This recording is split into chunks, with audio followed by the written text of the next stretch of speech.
What if the smallest moments, like a postcard, a question, or even a hamburger truck, could change the entire trajectory of someone's life? In today's conversation, Dr. Greg Walton takes us inside the science of ordinary magic, how small intentional acts can unleash extraordinary change. Get ready to reimagine what's possible for your relationships, your work, and your life. Welcome to Make It a Great One with Dr. Dan. I'm Dan Peters, psychologist and leadership coach. This show is all about bringing hope, connection, awareness, and wisdom through meaningful conversations that inspire us to be better versions of ourselves and make a positive impact on humanity. This is your space to pause, reflect, and reconnect with who you are, what you care about, and who you want to be. We have this moment, this day, and this life. Let's make it a great one. Today's show is Ordinary Magic Unleashes Extraordinary Change with Dr. Greg Walton. Greg is the co-director of the Dweck Walton Lab, the Michael Foreman University Fellow in Undergraduate Education, and Professor of Psychology at Stanford University. His research is supported by many foundations, including the Bill and Melinda Gates Foundation and the William and Flora Hewlett Foundation. Greg's work has received extensive media coverage from the New York Times, Harvard Business Review, Wall Street Journal, NPR, the LA Times, and the San Francisco Chronicle, and many, many more. Greg is the author of his new book, Ordinary Magic, The Science of How We Can Achieve Big Changes with Small Acts. And he lives with his family in the San Francisco Bay Area. Greg, welcome to the show. Thank you very much for having me. All right, I'm holding up the book so people can see this. Those of you who are watching, we're going to be talking, among other things, about this beautiful labor of love, which we discussed before the show. And I just want people to see it and feel it, and we'll get to it. So starting with the beginning, what led you to pursue a path and a career in the field of psychology? Yeah, so it really goes back to high school for me, as so many things do. But I was in a student group, and it was all students, all student-led. And we went into middle school classrooms. We played role-playing games and exercises with sixth graders about things like inequality and different kinds of identity groups. And so I was starting to get interested in how society works and inequalities that happen in society. And I was learning at the same time in my history classes about how inequality, like on racial lines and on social class lines, was persisting in America despite big federal investments. And I'm like a white kid with a middle class background, and I was totally bought into the idea of the American dream. And it just felt so profoundly unfair that some people in my generation statistically wouldn't have the same odds as I would. It felt really wrong. And it also felt kind of hopeless. Like, this was the 90s. Bill Clinton was saying the era of the big government is over. There was going to be no greater society program.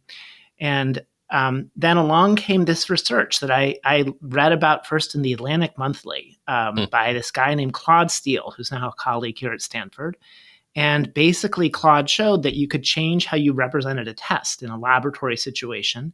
And if you represented it one way, you'd get this big inequality, like between black and white students or between women and men in math. But if you represented it a different way, same test, same time, the inequality went away. And I was just totally blown away. I was like, what is that? What is that power? How does that work? Like, why is the real world not like that? Can we make the real world more like that? Ideology. Yeah, but it was grounded right in that empiricism. Like, it felt at the time that there was nothing that you could do. It felt like test scores were this barometer of merit and ability. And there was certainly nothing you could do in the moment that could change that. But that's not true. And that was extraordinary. It was extraordinarily ideal making. And hopeful. Right? Yeah. Like this is there can be a way to change things through this thing we call science, the social science. Yeah. And in particular, this thing we call social psychology, like this thing, whatever this thing is, there's like a lot of power in this engine, and can we understand that, and can we use that? Mm-hmm. As someone trained as a clinical psychologist, I really have struggled with some of the things you talk about in the book, with clinical psychology seemingly focused. I mean, some changes over time with positive psychology and strength based, but with like what's wrong with you, and pathology, whereas you point out with social psychology and wise interventions, which we are going to talk about, this is normal. Like, this is, all these things are normal parts of being human, and we have some research based strategies that can help us grow, expand, be versions of our better selves, have more opportunity through changing these micro things in our brain and these micro things in our environment. And it doesn't mean there's something wrong with you. Yeah, absolutely. Yeah. I do think that clinical psychology is in this complex position where we have a business model in which we bill on the basis of saying that something is wrong with somebody, and the Right. feeling that something is wrong with you is in fact why, like, you feel badly. There's a reason the Barbie movie was the biggest hit in America, right? Everybody feels inadequate. Everybody feels like they're not enough. Mm-hmm. And then in order to get that support, you have to be diagnosed as having something distinctly wrong with you. This is starting on the back foot. I had this really lovely conversation a couple of years ago that helped me to think a little bit about this. I was in Berlin as the faculty member for a Stanford program, and I was meeting the undergraduates for the first time. And I was sitting next to this woman, and so I had never met her before. So I asked her about her life, and she says that she was a very competitive gymnast in high school, but then I blew my knee out, and then COVID happened and I couldn't see my friends. And she was just very direct, very non-defensive, just like put it out there in such a way that I could think really clearly and then kind of reflect back to her. So I just said, "Did that make you feel depressed?" And she said, "Absolutely. I was already seeing a therapist, but for sure." And that was a conversation in which we were kind of ratcheting each other up. She was saying, "Here's my circumstance." And I was saying, "Well, that's a circumstance that might make a person depressed." And she's like, "Yes, it was that circumstance for me." There was no judgment. She wasn't judging herself. She wasn't saying that there was something wrong with her. She knew I wasn't judging her. And in fact, I wasn't judging her. And it was a very healthy, good conversation where you just say, "Here's the psychology on the table," and then you can start to think together about what you want to do with that, how you want to work with that. Mm-hmm. Using this sounds funny, but it's like using psychology for good, and not that psychology has been used for bad, but I feel like, well, psychology has been used for bad. Like, fair. Yes, fair. Okay, I fair. don't know if you've read the book. Even the Rat Was White, about the history of racism in scientific psychology, but there's I know of it. Yes. there's a deep history of this. Okay. So let me rephrase, because you're correct. So let me phrase it. In my work as a psychologist, in my training as a psychologist, and when I'm thinking about my colleagues, the goal is good. The goal is to heal. The goal is to push people along. And your conversation is a great example with this student in Berlin, is a great example of how we can use all the psychological principles and practices in a normative way to reflect the human experience and help people process, integrate, and move forward. Yeah, right. So, all the time, I think we walk into situations that literally pose to us questions. And it's very helpful to understand it that way, to understand, here's the question that the situation is posing to me now.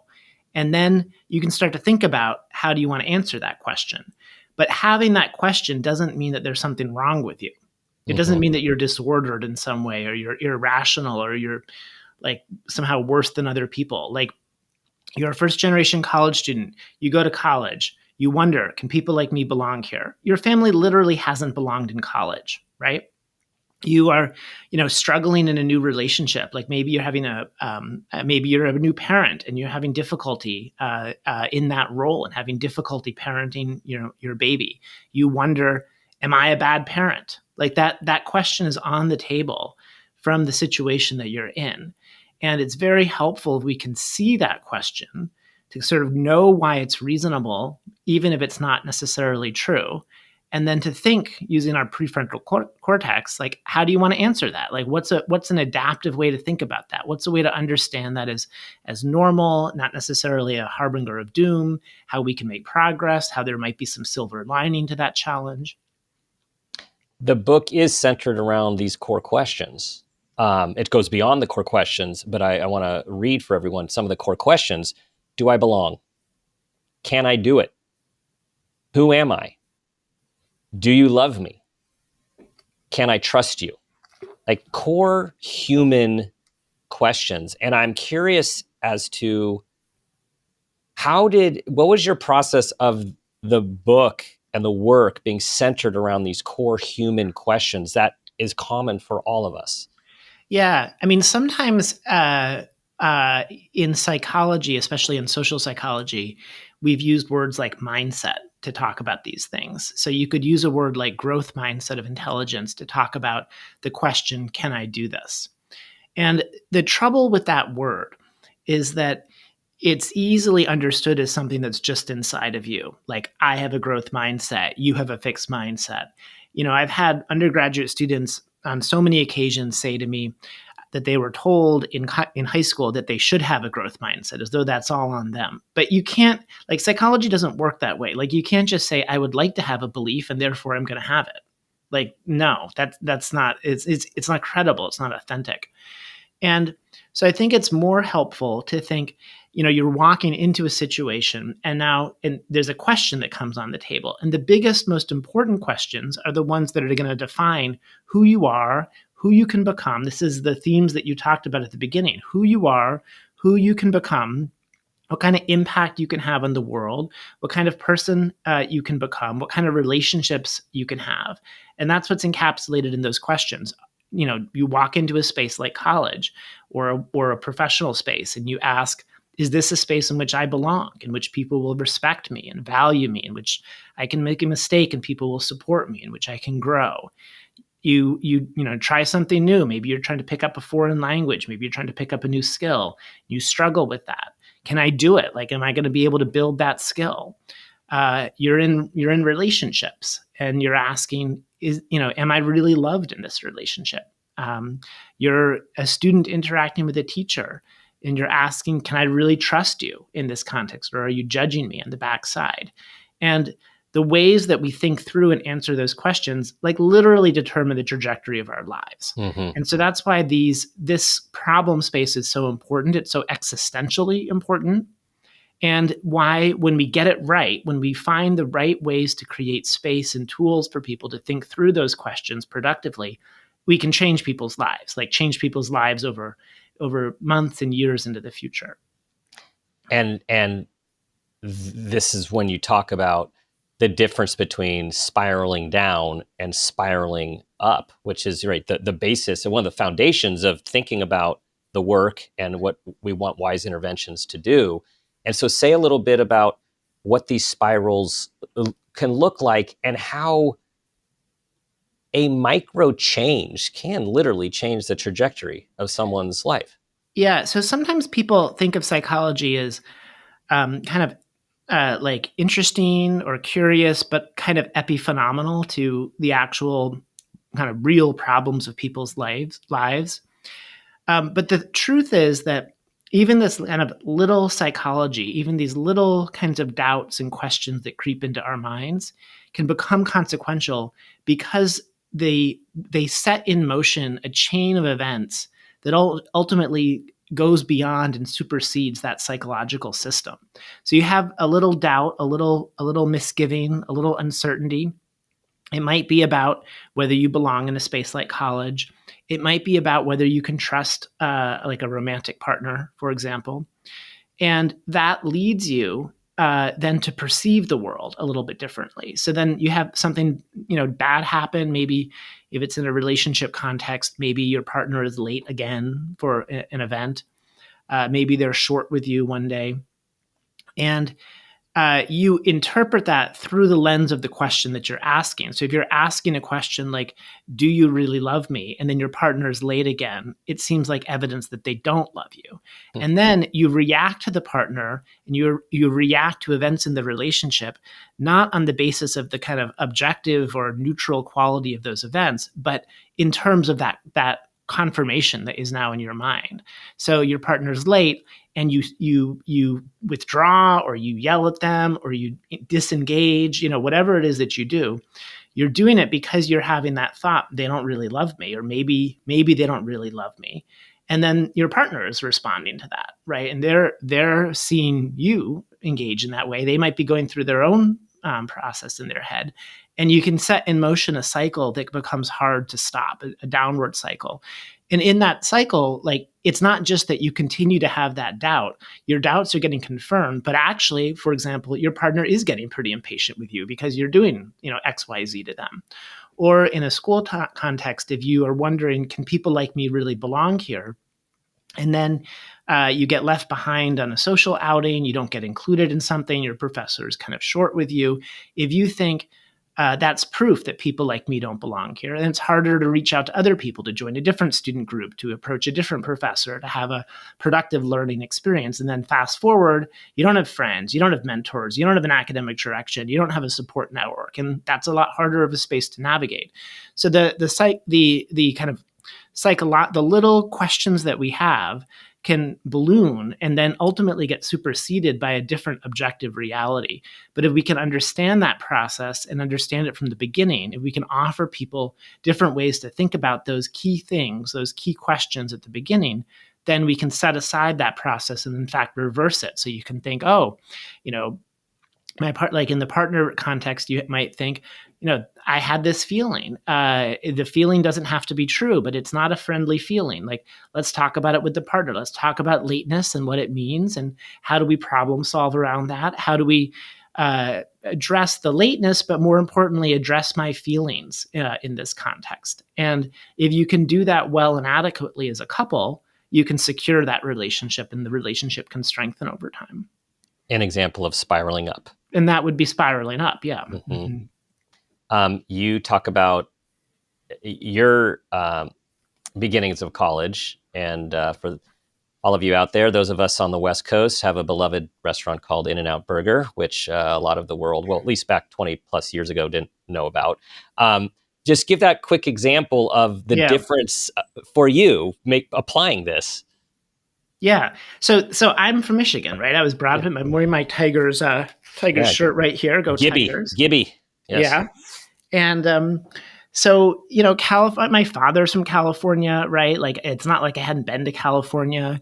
And I'm white, I'm male, I'm heterosexual, I'm from a middle-class background, I'm from a college town. Both of my professors are college professors, right? Like, I have every advantage when it comes to going to college, like almost entirely.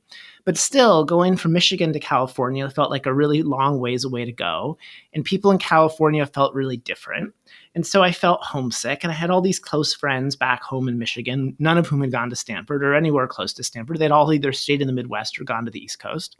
And then I'm coming back through campus one day from class, and I see this In-N-Out truck that has somehow pulled up in the middle of campus and is handing out hamburgers. And there's this long line of my fellow students waiting for their hamburgers. And I've never heard of In-N-Out. I just knew it was this California thing. And I assumed that all these kids in line were probably from Southern California, which somehow for me was like the epitome of California in my non-belonging. And I just had this pissy reaction. I just thought, I'm not going to stand in line for a burger. Screw that. And I go to the dining hall and I eat lunch by myself. That wasn't, in the end, like super consequential for me, partly I think because I had all of these other advantages. But imagine that I had gotten like a good, clear thinking about belonging before I had that experience. So imagine I'd had the opportunity to think about how everybody's going away when they go to college, even the people who are, just crossing the street. Everybody might feel homesick in different ways. It's a big transition. It's kind of our coming of age ritual in America. I might have felt more comfortable standing in line. I might have found a nice person and said, hey, like, what's In-N-Out? Like, tell me about In-N-Out. Like, what's this thing animal style? They might have told me. I would have had a better lunch, and I might even have made a friend. that would be beginning an upward spiral. That would be. And you're talking about belonging. And I think this is a good place to jump into a wise intervention, because you've done a lot of work around this. So let's talk about what a wise intervention is, because this is Yeah. one of the many Yeah. things that social psychology has brought to us as Yeah. majorly So impactful. the book is not called Wise Intervention, right? Because nobody knows what wise means and nobody knows what intervention means. Um, So I mean something very particular. I mean something that's wise to how people are thinking and feeling in a situation. And often what that means is wise to the kind of implicit pejorative questions that are on the table for a given person in a given situation. The word has an origin, the word wise. So it was used by the sociologist Irving Goffman in the 60s to talk about um, straight people in San Francisco who understood the humanity of gay people despite the homophobia of the time.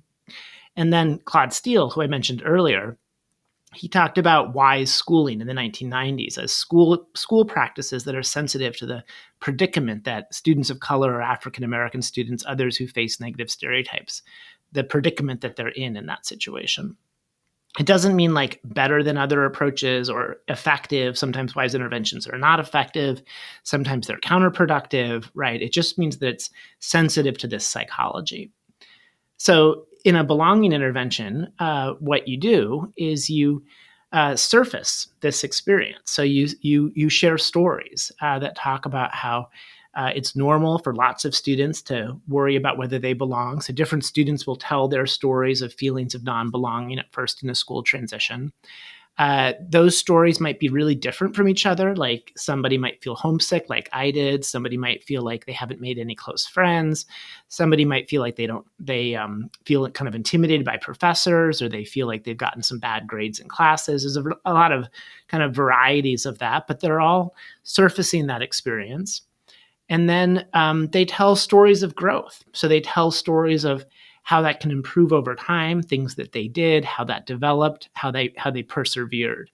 And effectively, what those stories are doing is kind of modeling a way to see this psychological question, to know that it's normal and common, that it can happen for everyone, even if everyone's experience is unique, and to model adaptive ways to contend with that, to think about that, to engage with that. And then participants, people who are reading these stories, they're asked, what's your advice? What's your story? How do you think about this? How have you thought about this productively? What do you think a future student would benefit from learning from your own experience? And that's a way to create space for people to really think that through for themselves, to connect those ideas and experiences from other people to their own personal experience, and to take ownership of it, to kind of advocate for that to other people in a pro-social way. And it changes the frame, and it has the possibility to change the frame and change the difference between aspiring down, I don't belong here, I'm not cut out for this, there aren't people like me here, versus, oh, this is a normal thing that many people go through, even if I am in a group that I don't see, because this is, then we have the intersection of people of color, Yeah. socioeconomic status, right? As you talk about the different privileges or lack thereof, and how these all cut through what levels of how we're trying to help people tolerate, grow through, and be resilient in situations that are often naturally hard. Yeah. So, like, when I got a kind of disappointing math grade my first quarter, I didn't think, oh, like people like me can't do math, or people might think that people like me can't do math. That's not a question that's on the table for me as a white man, right? I might think I might not be able to do math, but those kinds of kind of group worries, those experiences of stereotype threat, just don't apply to me. But they do Mm-hmm. apply to other people. They do apply to women. They do apply to students of color. And so, for groups that are kind of trying to break into spaces that haven't historically been inclusive of them or welcoming of them or represented them positively, those experiences of belonging are particularly acute and particularly consequential. And so, offering these kinds of stories that talk about these challenges and model adaptive ways to think about them can be particularly impactful and beneficial for groups like that. They have a kind of natural equity promoting quality. And then there is the being seen, right? So just being seen, and whether it is um, a student of color on a campus that is not feeling like they belong or being seen, um, there are examples of just these profound wise interventions over the years of postcards to people getting out of jail, or people who have been hospitalized for suicidality. So talk a little bit about Yeah. how these things work, because this is where I believe this ordinary magic comes in. Like, these are ordinary things that we can all do that can have a profound impact. Yeah, I mean, I think it is so interesting how potent, like treating your sibling with silent talk, like the silent treatment, like how potent of a punishment that is. Mm-hmm. Like to ignore them fully is in to be ignored fully, to be completely unseen is incredibly disruptive and upsetting for people. And yet, lots of people can experience that, not just from a sibling, but from a whole society. People who may be experiencing mental health situations, people who are in having a substance use issue, for example, can feel very unseen. So the postcard study is very interesting. It's a series of different studies, but it began with a creative project done by a hospital in San Francisco where they took people who were in the 60s and 70s had psychiatric event, a suicide attempt, and they gave them kind of standard care. And then upon release, they randomized them to either just be released, as was usual, or to receive a series of postcards. And the postcards came from that clinical staff. And it just said, "Hey, we wanted to write to you. We've been thinking about you since you were here at the hospital. We hope you're doing well. Best of luck to you." Like there's no like real sort of deep content in them. It's just I see you, and we're aware of you, and we're thinking about you. And what's remarkable is that, first of all, like people wrote back on occasion, and they wrote these extraordinary things sometimes. Like I remember one of the postcards back said something like, "You'll have you have no idea how much your little postcards mean to me. Even though my family kicked me out and blah blah blah blah blah. Like I remember there's someone out there who's thinking well of me, and that means the world to me." Hmm. And then statistically, this reduced subsequent suicides over several years. And those kinds of patterns were replicated in a couple of follow-up studies, a couple of additional studies, again, using this kind of postcard, this old-fashioned postcard technology. It really raises the question of, like, how can we see each other? How can we convey to each other that we see each other? When people feel like they're unseen, what power that can have. um, Literally life and death. Yeah, yeah, yeah.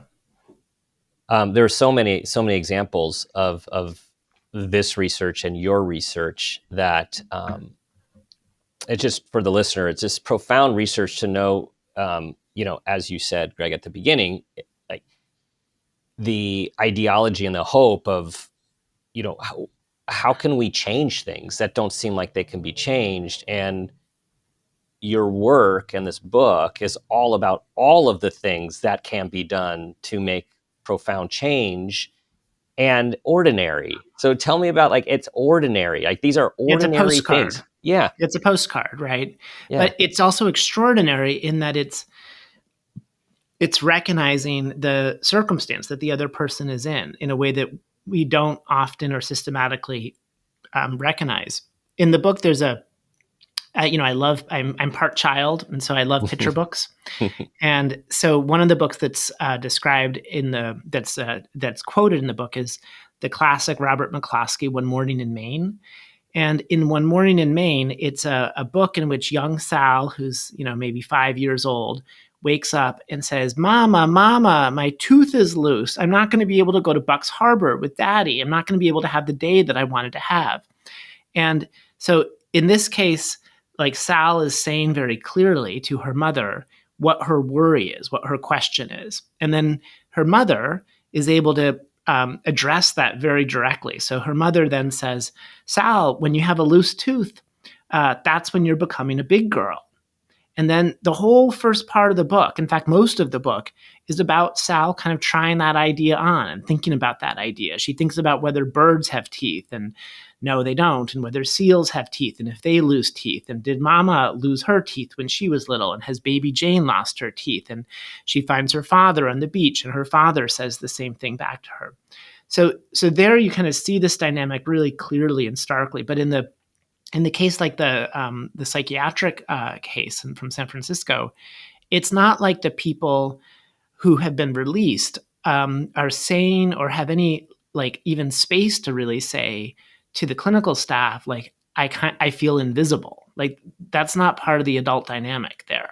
Mm-hmm. And it takes a kind of empathy and a kind of wisdom and a kind of experience and a kind of a sensitivity to anticipate that might be part of the dynamic here. Mm-hmm. And then to be graceful and kind and supportive in addressing that dynamic, to be appropriate to the role and the relationship, and to do that in a way that's going to actually have positive impact rather than do other things. And you state that wise interventions are done with people, not to people. Yeah, you're offering people ideas and ways of thinking, and so the clinical staff there is offering to those patients the idea that these people see you, for whatever that's worth. They see you and they value you as someone in their world. And in a belonging intervention, like we talked about earlier, it's not really best understood as a kind of persuasive appeal or, people getting manipulated or people getting told what to think. Instead, you're just getting this array of stories and you're invited to think, does this have relevance to me? How might this have relevance to me? There are aspects of this that I could use that could be useful for me, for how I navigate this challenge. Well, and offering is a word that is used a lot in the book for these interventions, and it really resonated with me. Like, you're offering an alternative, you're offering a possibility. Perhaps maybe you could see it this way instead of this way. It's very respectful. I mean, it takes a lot of mindful. I mean, what you're describing, as I'm hearing the listeners thinking, or maybe I'm just thinking at the same time, which is you're describing this amount of social and emotional intelligence one must have to go into a situation, to anticipate what might be the experience of the student, of your child, of a citizen on the street, police officers, and trying to take the vantage point of, I wonder what this is like for them, and how can I say something or do something that can be supportive? So can you bring that down a little bit? Yeah. I mean, so I would definitely have a growth mindset about this, right? This is not something that you like just get or you don't get. This is something that you build, and you, as I write in the book, you can kind of develop a psychological ear. You can develop an ear for these questions. But part of that development is empirical. Like, you can go talk to people and you can ask them, and we never do that enough. So, I've had this like fabulous privilege of people starting to send me what I think of as tales of ordinary magic. And one woman sent me this story where she said that her daughter had been sick. She was a school-age child, and the daughter had been sick a lot and had missed a lot of school. And she and her husband were getting antsy to get her kid, back to school. So one day her kid is maybe at the tail end of a cold, but is good, seems like they should be good enough to go to school. And the kid is like really resistant to going to school. Her husband's like, well, we just got to make her. And, she was kind of on board with that, but also kind of not on board with that. And then she thought, no, I'm just going to go ask her. So she goes and asks her, and she says, and it's a very sincere question. The question was, what's it like for you to go back to school after you've been sick? And the child told a story about a teacher who made her feel badly for being behind on work, for example, or being a little bit slow in the classroom. And then the mom thought, oh, that makes sense. Like, I understand why you have this resistance. And that's something I can, I can work with. Like, I can talk to that teacher about this and how that teacher can work better with my child. You know, we can't guess each other's psychological realities always. I can't guess what it's like to be you, and you can't guess what it's like to be me. And it's a lot harder when we're doing that across lines of age or class or race or ethnicity or nationality or whatever it might be, or religious faith. But we can ask, and we can ask sincerely, and we can listen, and we can try to listen well, and we can ask follow-up questions, and then we can start to understand better.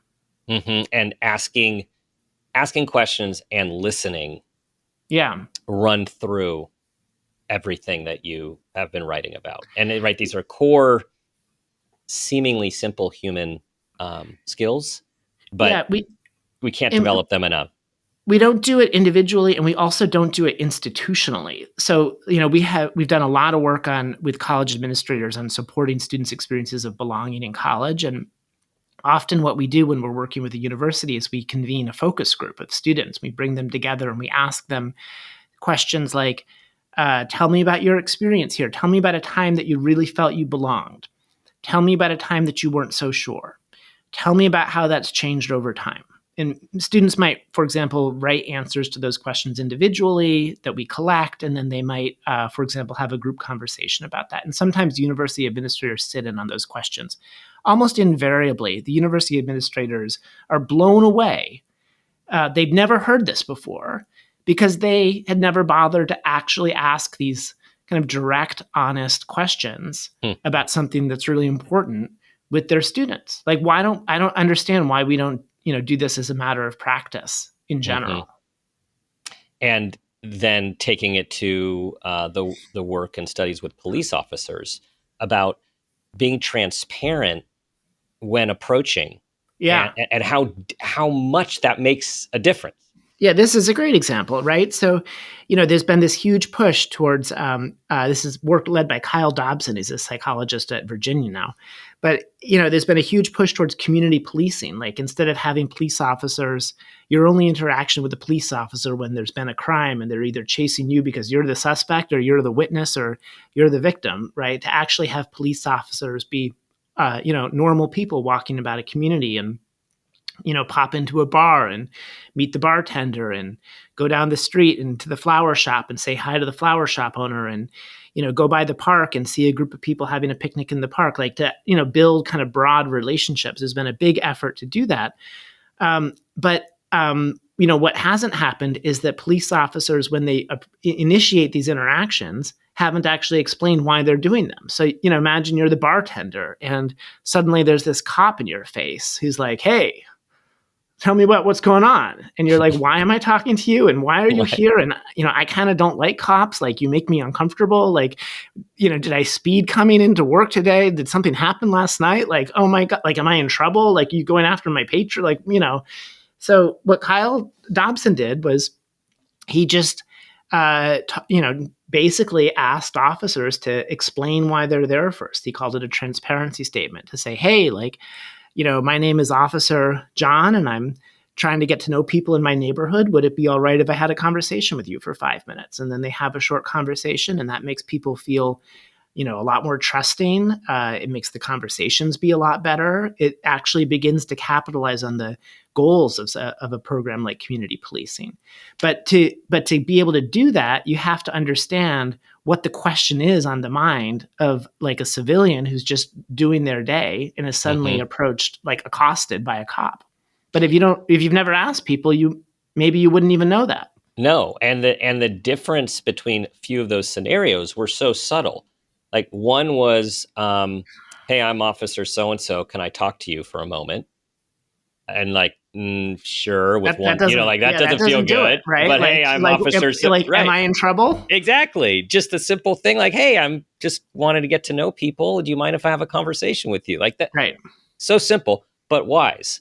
And right. and how I'm interpreting, like one of the ways how I interpret, you talked about wise. It was almost like street smart wisdom. This isn't like Socrates wisdom. This Right. is how every day we could have everyday wisdom by being thoughtful about considering the situation of others. And it also makes me think of a recent book on trauma with Oprah and Dr. Bruce Perry. Like what happened to you? To me, that's another sort of this Right. twist on not what's wrong with you, Right. what happened to you. That's a very different question. Right. Yeah, absolutely. Yeah. And it's a sincere question. Like you don't Mm-hmm. know the answer and you are there to listen and learn. You're not leading. You're not leading. Yeah. You also talked about, you raised the question, what if feeling uncomfortable actually meant that you care? So say Yeah. a little Yeah. about that, because I think that really struck me. Yeah, yeah. So this is coming from a line of research led by a psychologist named Chiara Sanchez, who is at Dartmouth now. And Chiara she was brought up in Laredo, Texas, and she then went to Rice University. And she's Mexican American. Laredo is like 99% Mexican American. And suddenly she goes to Rice and she's a minority and she's discovering like what it's like to be a minority. And she has these series of weird experiences where she tried to share like aspects of her Mexican identity and heritage, food, rituals, festival things, and people were kind of not interested or disengaged from it. They seemed uncomfortable with it sometimes. And so she has been very interested in, including people who are her friends, like white people who are her friends. So she was very interested in, how do we talk about experiences that come from our identities and how do we do that across group lines? So she ran a series of studies with white and black people who thought about the experience of the black person sharing an experience from their racial identity and background with a white friend, a close white friend. And she found that she called it a threatening opportunity. So she found that friends, both white friends and black friends, thought this would make people closer and help them understand each other, that it would make them closer and help them understand their friend better. But they also had these apprehensions in these experiences. Black people had worries about whether they would be, really, their experiences would be validated, whether they would be taken seriously. White people were worried that they might say something wrong, that they might make a mistake, that they might be seen as maybe racist. And those discomforts kind of interact with each other. And Chiara thought maybe they make people kind of hold back, not fully go there, and they keep friends apart. So then she ran this study during COVID, actually, where she took black young adults who had a close white friend, and she randomized them to 3 different conditions. And all of these conditions, the black friend is going to have a Zoom conversation with the white friend about a personal experience from their background. In one condition, it's just a personal experience. In a second condition, it's an experience related to their racial identity or background. Could be positive, could be negative.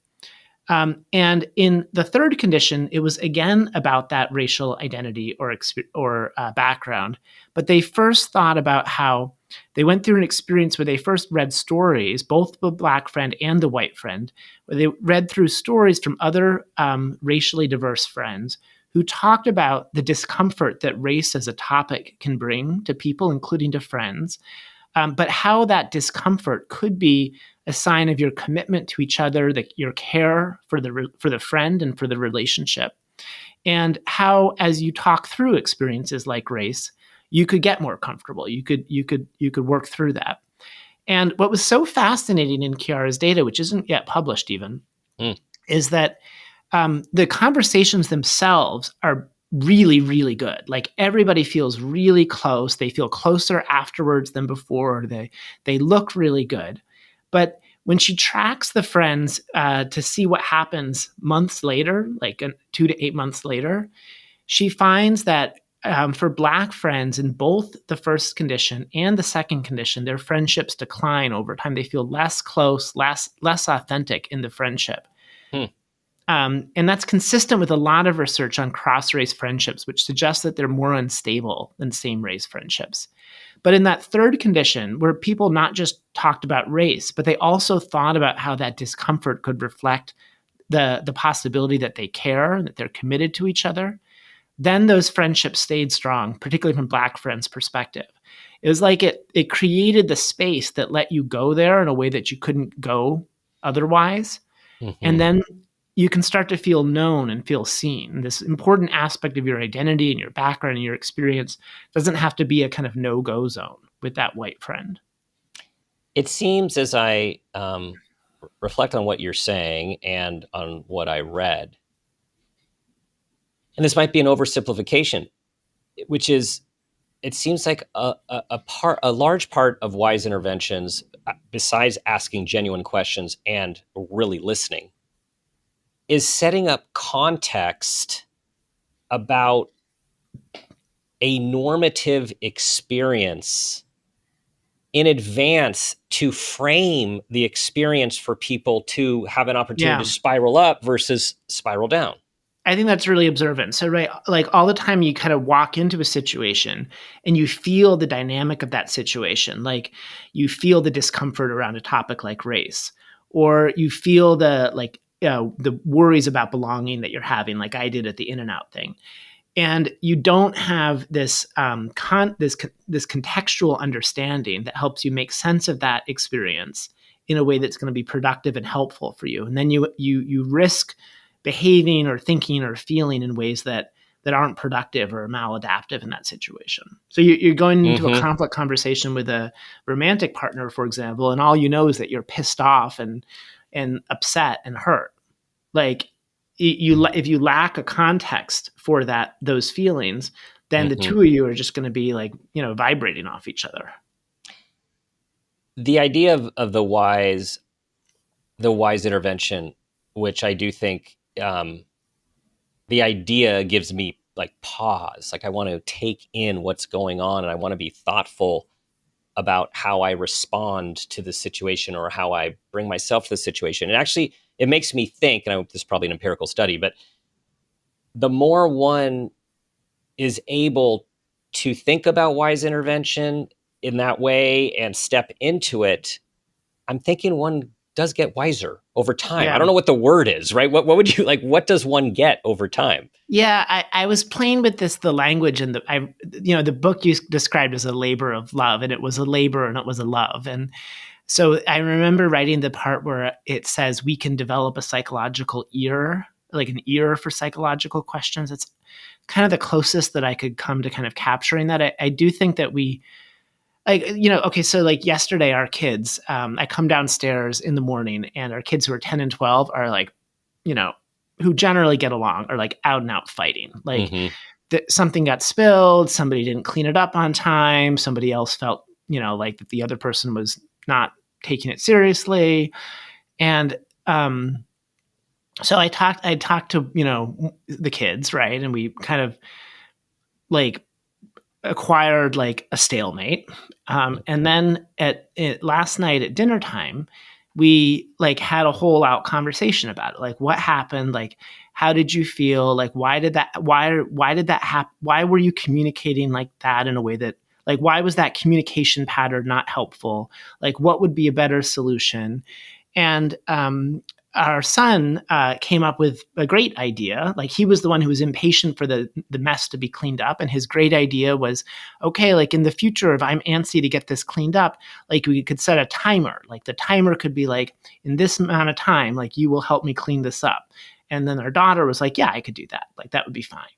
And so like they got to that space, but I think like understanding that like it's not something you just avoid. It's not something that you disengage from. It's something that you work through and kind of learn from. Mm-hmm. Like that is part of that kind of psychological wisdom that you develop and kind of working through difficult situations, working through conflicts, working through feelings. Mm-hmm. How you've been in this for a long time, as a educator, as a researcher, as a consultant, as a professor. How has this work impacted the way you see the world? Yeah.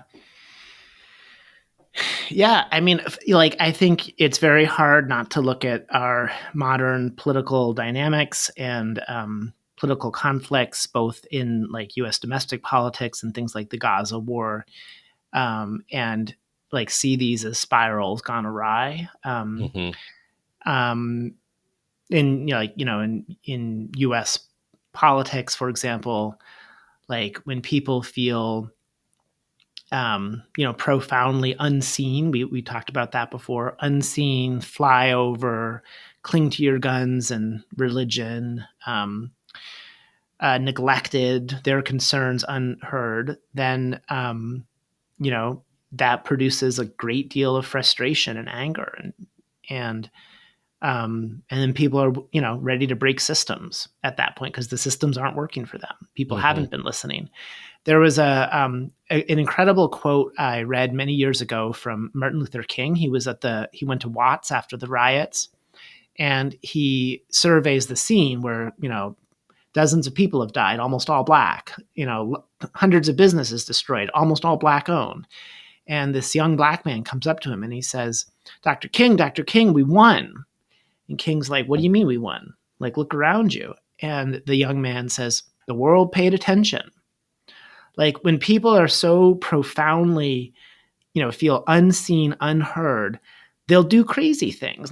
They'll commit suicide, right? It's a crazy thing, right? They'll blow up Teslas, right? Like that's that's irrational. Like it doesn't do any good. They'll blow up systems, Hmm. even systems that like HIV medication in Africa. Like they'll do things. At Stanford, we had like a couple years ago when there was a year and a half ago when we had maybe it was just a year ago, the intense Gaza protest situation. We had a group of students write offensive things on, building walls and storm the president's office and, write offensive things inside those. Like this is irrational. Like these kinds of protests are there's a sense in which they're just irrational. Like they don't accomplish the goal that you have. They don't make your group look good. Like they're just destructive. And people do that when they feel so completely unseen, unheard, Hmm. no other platform for voice, no other way to like draw attention to the pain that they have, and they feel completely shut out. And so you absolutely need to create systems in which people can genuinely like hear and listen to each other better. And obviously it's a lot harder in a big complicated world, in a world where there's social media and people have different kinds of echo chambers. Like there's lots of barriers to that, but that seems to me like just like a profound part of the problem. Hmm. That brings me to a quote that I wrote down. I had to choose from many that I wanted to share. So here it is. You write. So, one of the most important things we can do when people are in challenging circumstances is to create space.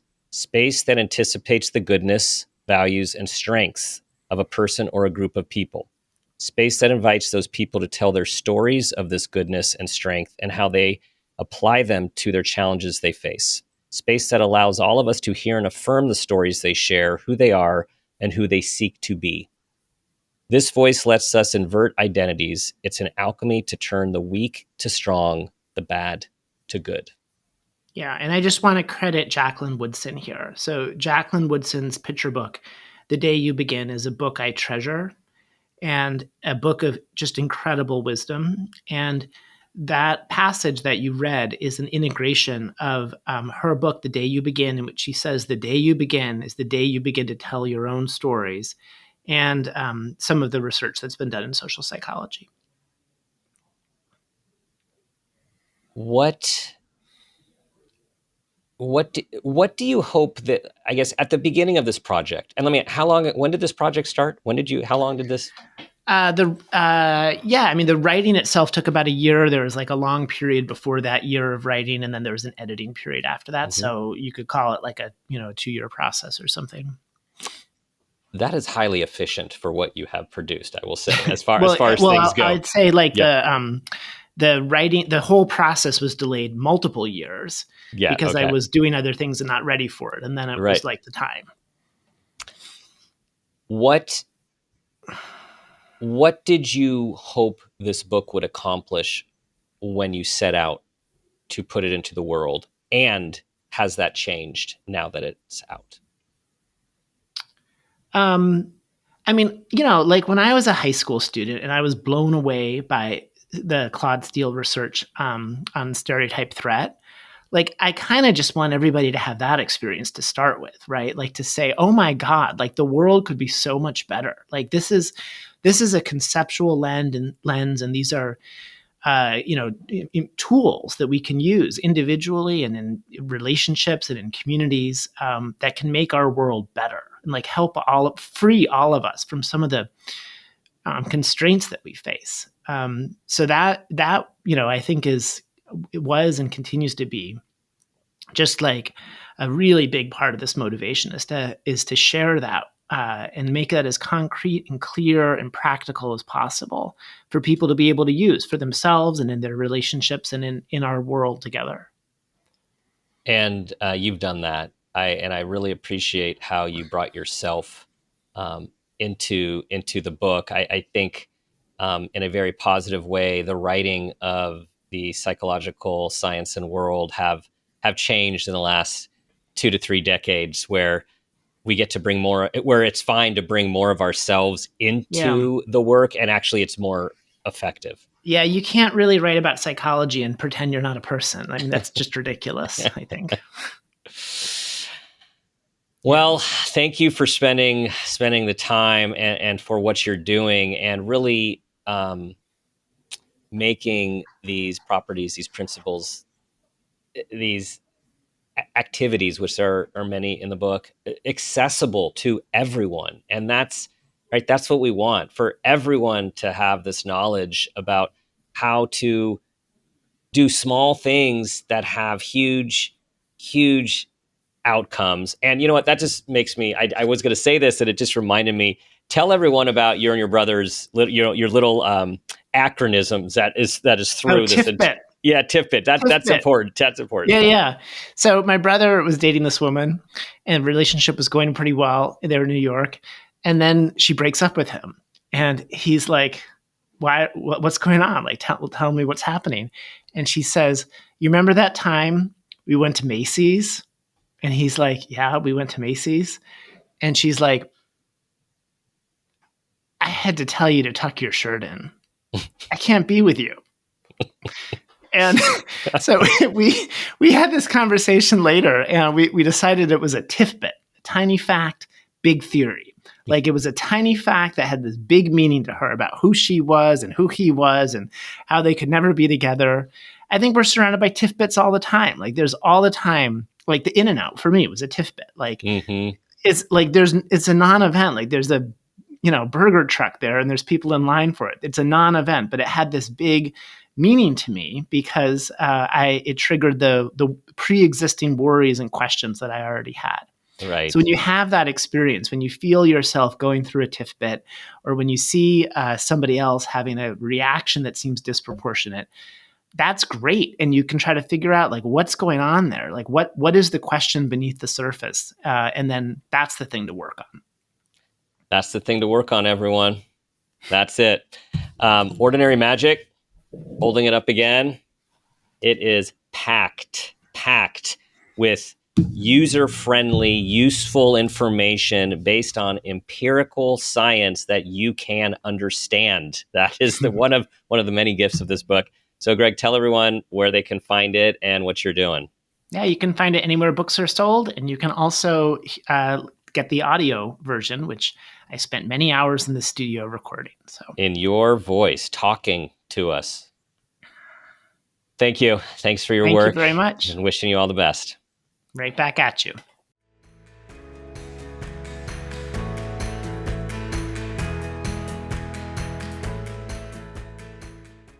I was taken by Greg's mission, his purpose, wanting to create change in the world, which found him in high school and has set him on a career to use empirically validated research to move the needle. Small changes equaling big impact. So many nuggets of wisdom in this episode. And here are 5 key takeaways. Number 1, big change can start small. Tiny interventions, like a well-timed question or an unexpected postcard, can disrupt negative spirals and change the trajectory of your life. Number 2, we're all answering invisible questions. Whether it's, do I belong? Or can I trust you? These core psychological questions shape how we see ourselves and the world. Number 3, wise interventions respect our humanity. They're not done to people, they're done with people, offering a new way of seeing a situation and possibility. Number 4, belonging matters more than we realize. Feeling seen, heard, and valued can be life-changing, especially for individuals navigating spaces where they've historically felt and been excluded. And number 5, you can develop a psychological ear. Empathy, curiosity, and the courage to ask real questions help us show up with wisdom and create space for others to do the same. Thank you for listening, to subscribing to our wonderful community. Please pass this show on to anyone and everyone you think will benefit. Let's create that positive ripple effect for all of us. And remember, we have this moment, this day, and this life. Let's make it a great one. This has been a Peters and Rossi production. Make It a Great One with Dr. Dan is produced by Laura Rossi. Our engineer is Phil Rossi. Theme music is Uplifting Folk by Awesome Music. Artwork by Kelly Dwyer. Follow us on social media at Dr. Dan Peters. For more information, visit drdanpeters.com.